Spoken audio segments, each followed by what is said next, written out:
welcome to Chapter 2, the medicine wheel. And we are going to take a little bit of time just to review it and to give you an understanding of the layers of the actual medicine wheel. Now, in Course 3, our intention is to go deep into the shaman's heart, meaning if we were shamans, how would we walk the wheel? And although I am not pulling from any specific tradition, I'm actually pulling from just the flow of the wheel itself and its intention and purpose. However, I'm not following any specific tradition. I am using my own guides and such to guide me as to where we will go with our wheel. So I just want to keep that in mind. The wheel I've created is a little bit different than your traditional wheel. Okay, so what we're looking at here is about 53 spots. So we got quite a bit. And the way we're going to work through this is going to be a little bit complicated initially as you learn it. But once you learn the wheel, you will find that it's actually very easy to understand. So we're going to take a few moments now to review this. And don't mind me as if I look down and take a double look, okay?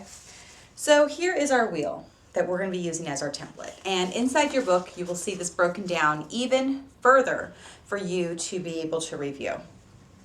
Your very first point in your wheel is going to be you or self, right? So it's all that you encompass. It is your physical, it is your mental, it is your emotional, it's your spiritual, it's everything. We're not going to exclude any of it. When we say you or self, this is exactly what we're speaking to. The next 4 points is going to be our inner guardians, and our inner guardians are going to take up 4 points on our wheel. We have the following. We have Mother Earth, who is northeast in location of the center U. We then have Father Sun, who is east-south. We then have our great shadow, which is southwest. And then we have Mother Moon, which is west-north. Okay, so as we go through, you can see they are not quite at the cardinal points. They are in between the cardinal points of your wheel. Now, these inner guardians are going to be part of you. They're part of your whole. So as we look at self, we understand it's our identity, excuse me. And then outside of that, we have these 4 key stones, rocks, that kind of points that are here to support us in our journey. Okay, so this is all about inner guardians who are there with us to help us walk through this process. Now, once we've acquired our inner guardians and we have some understanding, we are now going to add the cardinal points. When I say cardinal points, think direction: east, south, west, and north. Now, and again, I'm going to check my notes, so don't mind me. We have very, very important elements here to consider. Now, in the book, you'll see me talking about your elemental pathways, okay?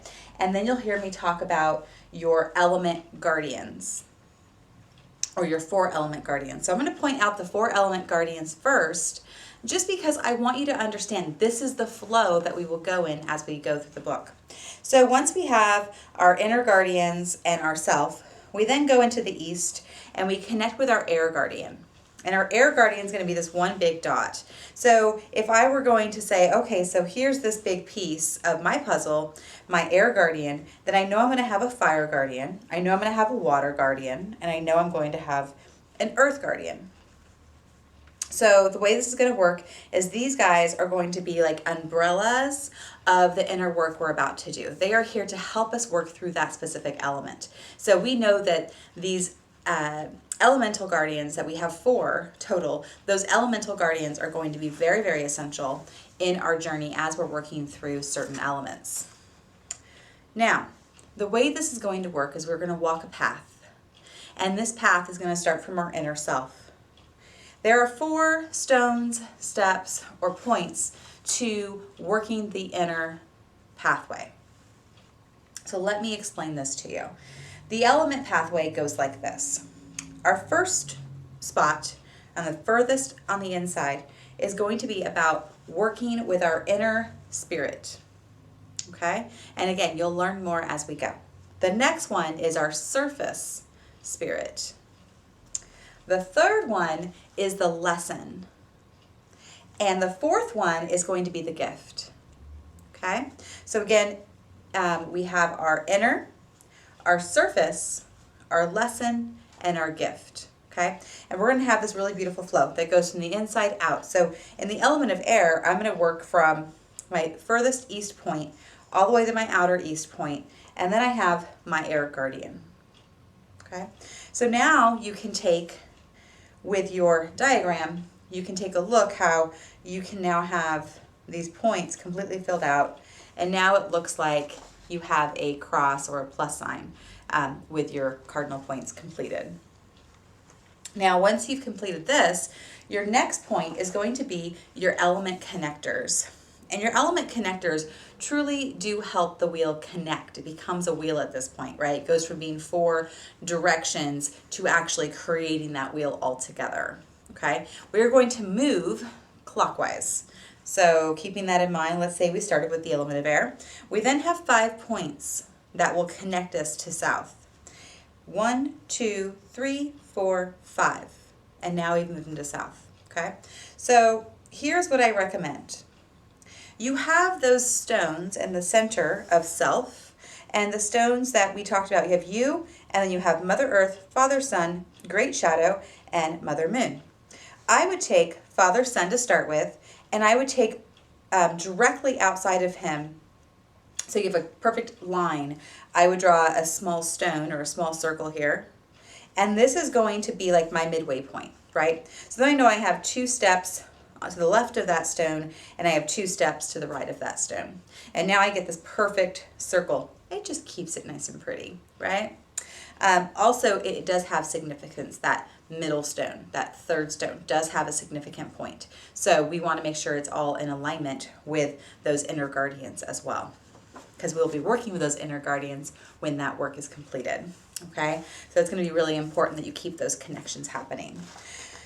So let's talk about the element connectors. So there's going to be 5 steps each with each element. So the first step is going to be defined purpose. The second step is community connection. The third is going to be creating the shift. The fourth is the knowledge gained. And the 5th is our growth. So now I'm going to show you the flow of this chart for this part so far. It starts with you, connecting with your inner guardians, seeking and finding your element guardian, then working from the inside out, right? My inner, my surface, my lesson, my gift. Processing that, and then I begin the connection. I work through my defined purpose, my community connection. I begin to create a shift. I now gain knowledge, and I now have a growth. Then I come back to me. I connect with my fire guardian. We then walk inner, surface, lesson, gift. I begin to resonate with all of that, and then I move into my connectors. Again, working the wheel all the way around, and repeat and repeat and repeat. As we're doing this work, there is something really magical that happens. And that magic is, when we're doing this inner work, we're really within ourselves. And then these connectors, we begin to share our experiences, our enlightenment, just by being our authentic selves through the process. You'll find that people just see it. You become contagious, right? Your shift is noticeable as you're walking through this work. And so what's going to happen is you're going to have like a immediate circle within your family and friends that see a difference in you. And then you have the greater shifts that happen outside of your circle, outside of your full self, outside of your daily life. So you're going to have some really cool points where you get to truly affect others. And it still might be someone close to you, but it's not going to be like, it's just in passing they notice your shift. So these shifts, we're going to call them the manifestation or harvest points. And there's 8 of them in all, and they're actually the ones that are on the furthest outside. Okay. And of course, I'm going to do work with you guys to help you notice these things and celebrate them because it's a really important part of our process. So as we complete all of our work with our inner self and we connect with our air guardian, we're going to have a connection that takes place in our outer world, right? As we're working through these connections, our connectors, when we work with Father Son to create a shift, that shift is going to affect the world in some way. So these points are actually markers for you to see how all of this inner work and all of your attention and focus is going to pay off in a greater way. The last point I want to talk about is the actual spirit allies that we're going to work with during this journey. So I talk about allies because I want to make sure that we don't miss this point. This point is this. We have all these stones and points already set, but what we also want to recognize is that we're going to work with 4 different types of spirit allies during this journey. We're going to work with animals, stones and crystals, plants, and ancestors. And the way it's going to work according to the element that we're working through. So to start us off in air, we are going to be working with animals. So this is where our totem animals will come into play. Then we're going to go into fire, and fire we're going to be working with crystals, minerals, and stones. Moving into water, we're going to work with our ancestors. So that's going to be a lot of fun. And then lastly, with our earth, we're going to be working with plants, trees, things of that nature. So we're going to have new spirit allies that we've worked with animal totems before in book 1, but this will be our first time working with plant